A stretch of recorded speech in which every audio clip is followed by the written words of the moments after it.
Chicago's top watchdog has left his post after a 12-year run in the office. Inspector General Joe Ferguson was first appointed by then-Mayor Richard M. Daley in 2009. He's investigated corruption and misconduct by city workers and alderpeople, the Chicago Police Department, and has seen the office's powers expand significantly during his time on the job. Ferguson announced his departure over the summer after Mayor Lori Lightfoot strongly hinted last year that she would not reappoint him to the job. And joining us to discuss his time as Inspector General and the role of the city's top watchdog is former IG Joseph Ferguson. Joe Ferguson, thank you again for being with us.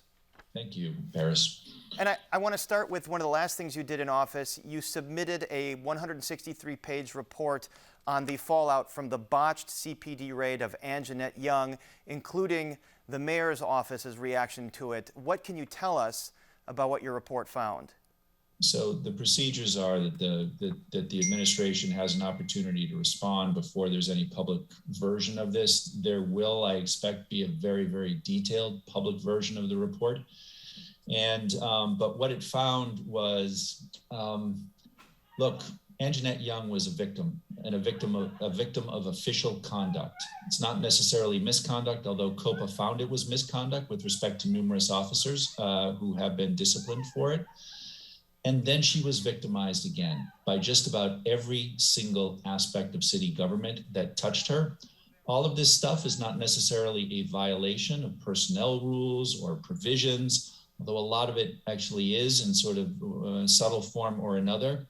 This ends up being more about culture, more about mindset, treating a victim who's trying to get video of a wrong raid of her own apartment for which she was present in her own body and playing hide the ball, and then being snarky, and then being transactional in the litigative engagement of all of it, puts the city in a really bad place in terms of relations. We've re-victimized her. And I take it you're referring to the mayor's office here, and at the time the mayor had to walk back comments about what she knew about this raid, and when she pledged full cooperation with your office, did you get that full cooperation?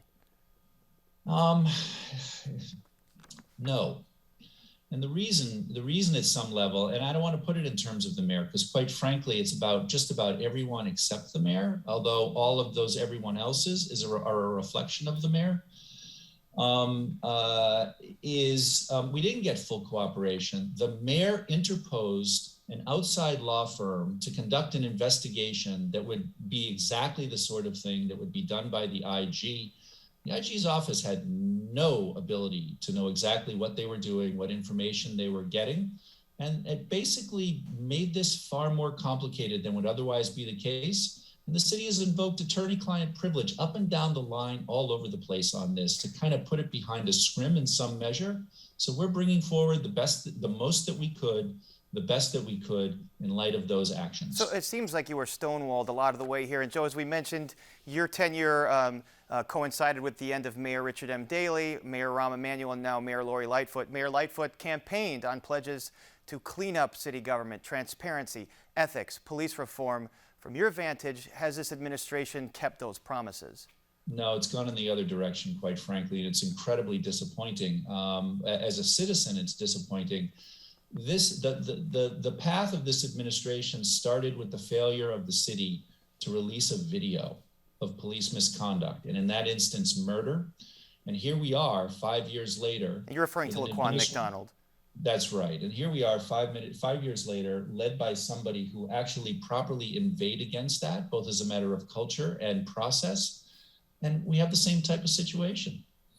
And you said earlier today in Cranes that there's a lack of competencies across the administration. Can you expand on that?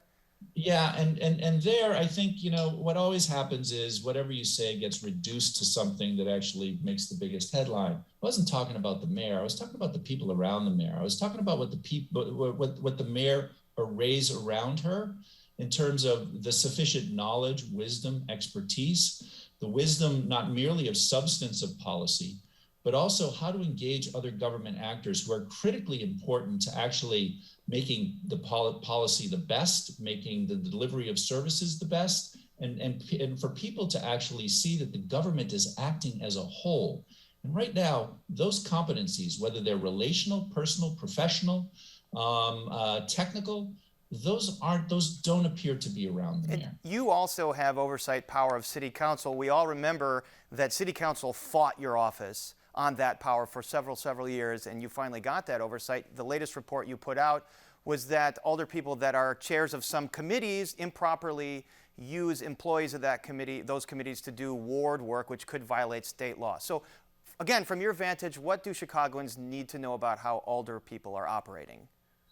Alderpeople are not utilizing the powers that they actually have to constitute an effective check, not check in the form of smackdown, but check in the form of like traditional legislative engagement and oversight that actually assesses and measures policies coming out of and proposals coming out of the administration, scores them for their budgetary impact, makes sure that there's appropriate performance metrics, and then follows up to actually examine through the committee structure. And this is why the siphoning off of committee personnel for ward constituent services by certainly not all, but by certain aldermen, mean that we don't have the subject matter expertise reposed in many of those committees to do what's necessary in order to be that meaningful check and balance on the executive. And for years, alderpeople want those plum committee assignments for the extra jobs that come along with them. Your office also expanded to have oversight power over CPD in the wake of the Laquan McDonald killing.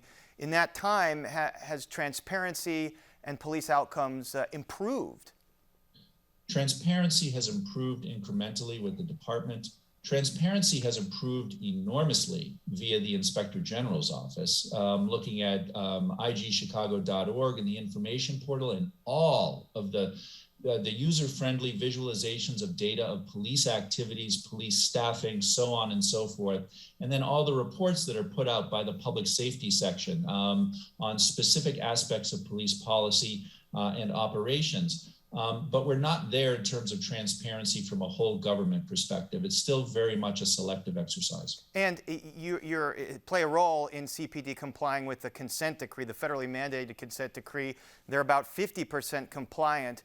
And in this year of skyrocketing violent crime, why is this of import to Chicagoans, that they are not fully compliant with this consent decree? Actually, the vast majority of the consent decree involve provisions that support officers in terms of training, supervision, professionalizing, equipping, support. And this is critically important. Officer wellness support. We are racked in this city to a degree that's not present elsewhere in the country with police suicides. The stresses on policing, and especially in this city, are enormous. A lot of that stuff is the heart of what the consent decree requires. And right now, you note the CPD from period to period is at 50% of the compliance on the specific things for each one of those reporting periods. This can be done. The Office of Inspector General, little reported in this massive report from the monitor in the last reporting period. The Office of Inspector General is the first part of the city to be found in 100% full compliance with the consent decree. This can be done. We haven't put the measures in place in CPD. Charlie Beck, the interim superintendent before the present superintendent, attempted to do this on the basis of the model that was successful in Los Angeles. But we haven't created the infrastructure for reform. We're operating with about 20 people dedicated to actual reform, no matter how the department ostensibly counts it, when in Los Angeles, at the full brunt of implementation of reform under a consent decree, it was a permanent staff, mostly civilian, I would add, who were charged with nothing other than implementing the requirements and to measure and make sure that they were being implemented well. You were mentioning there was progress under the interim superintendent, Charlie Beck, and since perhaps that stalled with the current superintendent. I want to talk about the replacement process. You warned a long time ago that it was going to be a long process, and it's just gotten started. Is it appropriate that the mayor has gotten to choose an interim? Yeah, look, it's one of those gaps in the law. And quite frankly, at the end of the day, we all have to remember the mayor is the chief executive for the city and has the prerogative. And here, while the interim situation shouldn't have been necessary, and I tried to bring that to everyone's attention with a letter on July 1st, no action was taken until late September. So we need an interim. It should be the mayor. It's the mayor's prerogative. I suggested that for purposes of of assuring everyone the status quo would indeed continue, that maybe I select someone from within the office. The mayor said no. That's her prerogative, but she selected someone from within the office, so good on her. So, but seeming like you're not seeing eye to eye on that. And Joe, a lot of people believe that the office has been very consequential over the last several years. What's your next move that you've stepped down? Will you still be a part of this civic dialogue? That's a great way of putting it. Yes, I absolutely intend to be part of the civic dialogue. One of the things that you can't do as IG is you can't speak to all of the implications of the work that you put out. You can put out the work, talk about the work, but you're tethered to the work itself. It has enormous institutional enterprise implications, and it has political implications, which is why the IG should never talk about certain things. I now know a heck of a lot about how things work, and things aren't working well. And I intend to use my knowledge to actually try to elevate the level and the sophistication of conversations about solutions. And we look forward to having some of those discussions here on Chicago Tonight. Our thanks again to Joe Ferguson, and congratulations on completing your 3 terms in office as the IG. Thank you very much.